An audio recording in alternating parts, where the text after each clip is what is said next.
بسم اللہ الرحمن الرحیم. یہ نیا سبق ہے اور اس میں آزادی کے حوالے سے چند اچھے اور منتخب جملے ہیں.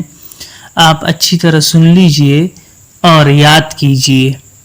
عید الاستقلال هو تاریخ اشراق شمس الحریت فی سمائها. یوم آزادی وہ تاریخ ہے جب آزادی کا سورج اپنے آسماں پر چمک اٹھا. وهو اليوم الذي تخلصت به الدولة من احتلال نغص عليها حياتها لسنوات طويلة. یہ وہ دن ہے جس دن ریاست کو اس قبضے سے نجات ملی جس نے کئی سالوں سے اس کی زندگی اجیرن کر رکھی تھی. فحریت الاوطان اغلی ما فی الوجود. قوموں کی آزادی وجود میں سب سے قیمتی چیز ہے.